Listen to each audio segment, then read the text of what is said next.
کی خبر کیسے ہوئی؟ اللہ اپنے نبی کو تو بتاتا ہے، نبی کو تو اختیار دیتا ہے کہ چاہے دنیا میں رہو، چاہے ہمارے پاس آ جاؤ۔ یہ فاطمہ رضی اللہ تعالی عنہا کو اختیار کیسے ملا؟ اور پھر قرآن کی اس آیت کا ترجمہ کیا کرو گے؟ وما تدری نفس بأي ارض تموت، کسی جان کو نہیں پتا وہ کہاں مرنے والی ہے، اس کو موت کہاں آنے والی ہے۔ مولانا طارق جمیل سیدوں کی تعریف بیان کرتے ہیں، ذرا سننا۔ جتنے ہمارے یہاں سید بیٹھے ہیں سب کے لیے بہترین ٹوٹکا دے کے جا رہے ہیں مولانا طارق جمیل صاحب۔ کیا کہتے ہیں؟ خراسان میں آل رسول میں سے ایک آدمی مر گیا، اس کی بیوی بیوہ ہو گئی، گھروں میں فاقے ہو گئے، وہ ہجرت کر کے سمرقند چلی گئی۔ سمرقند گئی، والی سمرقند کے پاس گئی، کہنے لگی میں سید زادی ہوں، مجھے پناہ چاہیے، میرے بچے بھوکے ہیں، کھانا چاہیے۔ وہ کہنے لگا کوئی گواہ لے کر آ اپنے سید زادی ہونے پہ۔ یہاں خراسان میں ہر دوسرا بندہ کہتا ہے میں سید ہوں۔ یہ بیچاری باہر نکلی، لوگوں نے کہا وہ پارسی آگ کا پجاری بیٹھا ہے، وہ بڑا رحیم ہے، اس کا دل بڑا نرم ہے، جواد سخی ہے، اس کے پاس چلی جا۔ یہ اس کے پاس جب گئی تو اس نے اس کو مکان بھی دے دیا، کھانا بھی دے دیا۔ اب یہ والی سمرقند سویا تو خواب دیکھتا ہے کہ میں جنت میں پہنچا ہوا ہوں، جنت میں بہت خوبصورت محل ہے، اس کے دروازے پر کھڑا ہے اور اللہ کے نبی کھڑے۔ یہ کہتا ہے اللہ کے نبی یہ محل کس کا ہے؟ تو یہ کہتا ہے اللہ کے نبی صلی اللہ علیہ وسلم فرماتے ہیں کہ یہ محل ایک مسلمان کا ہے۔ کہتا ہے اللہ کے نبی میں بھی تو مسلمان ہوں۔ آپ نے کہا تو اپنے اسلام پر گواہ لے کر آ۔ اس کو فوراً وہ بی بی یاد آ گئی۔ اللہ کے نبی نے یہ بھی کہا رات میری ایک بیٹی تیرے پاس آئی تھی تجھ سے پناہ مانگنے کے لیے، تو نے کہا تھا سید زادی ہونے کی گواہی دے، اور میں تجھے کہتا ہوں تو مسلمان ہونے کی گواہی دے۔ یہی اتنا دیکھنا تھا۔ یہ ہڑبڑا کر اٹھا اور اٹھ کے بیٹھ گیا، باہر نکلا، کہا لوگوں سے کہا وہ کدھر گئی بی بی، وہ سید زادی کدھر گئی؟ کہا وہ اس پارسی کے پاس گئی۔ یہ دوڑتا ہوا صبح صبح گیا، اس کے دروازے کو بجایا اور کہا جو منہ مانا انعام لینا ہے لے لے اور اس سید زادی کو میرے حوالے کر دے۔ اس نے کہا والی صاحب سودا دیکھ کر نہیں بیچا جا سکتا، میں جب تو خواب دیکھ رہا تھا، سنیے ذرا سنیے اور دایاں پاؤں دبائیے جھوٹ بولتے ہوئے نا، کہا جب تو خواب دیکھ رہا تھا سیم وہی خواب میں بھی دیکھ رہا تھا۔ کیا بلیوٹوتھ کا پرانا زمانہ تمہارے پاس تو اب آیا، اندر ہی اندر لائنیں مل گئی، ایک جوال سے دو بندوں سے بات ہو رہی ہے۔ کہا وہ خواب جو تو دیکھ رہا تھا سیم وہی خواب میں دیکھ رہا تھا جب نبی نے تجھے کہا تھا نا کہ گواہ پیش کر اپنے ایمان پر، تو مجھے کہا تھا تو نے میری بیٹی کو پناہ دی نا، جا یہ محل میں نے تجھے دیا۔ والی صاحب میں رات تک پارسی تھا، اس سید زادی کے اپنے گھر میں آنے کے بعد میں مسلمان ہو گیا۔ سب سے مقدس نسل خراسان میں ایک آل رسول میں سے شخص کا انتقال ہوا، فاقے آئے، بیوی نے اپنے فاقہ چھپانے کے لیے ہجرت کی، سمرقند چلی گئی۔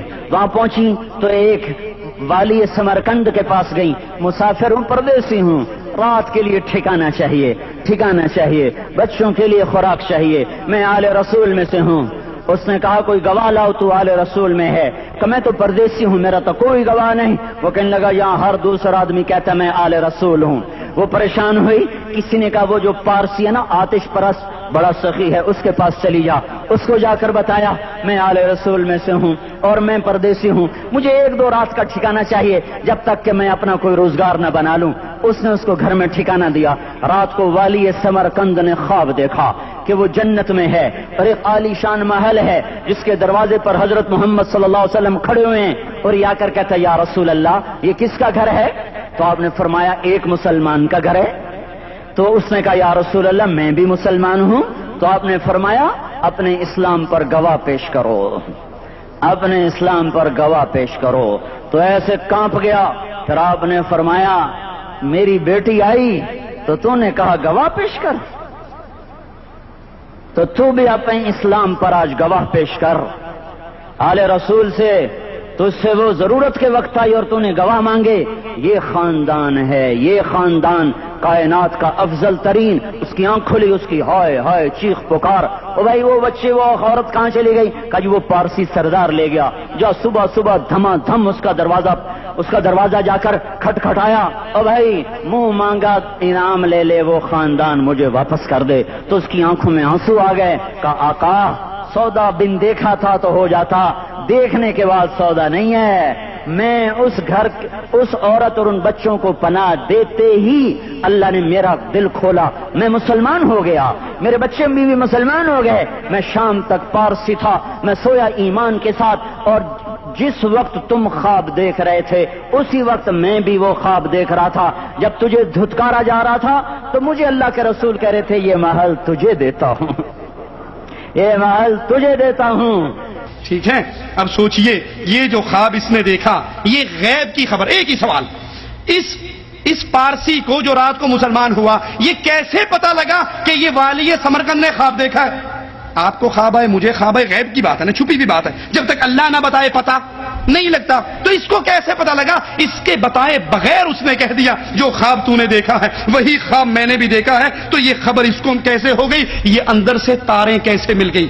جھوٹ کے کوئی پاؤں نہیں ہوتے, جھوٹ کے قدم نہیں ہوتے. تو اللہ کے لیے ڈر جائیے. اے تبلیغ کرنے والوں, اے لوگوں کو دعوت دینے والوں, لوگوں کو شربت پلاؤ, زہر نہ پلاؤ.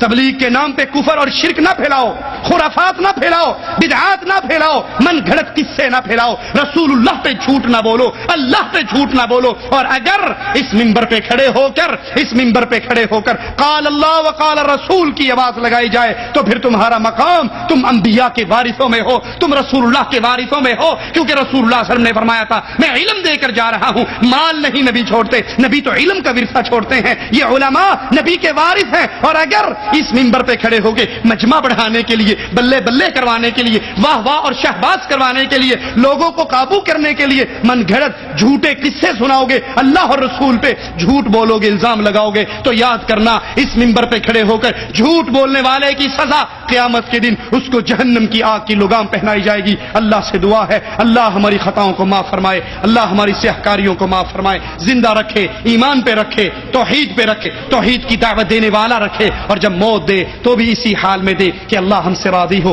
ہم اپنے اللہ سے راضی ہوں. اقول قولی ھذا واستغفر اللہ لی ولکم ولسائر المسلمین فاستغفروہ انہ هو الغفور الرحیم.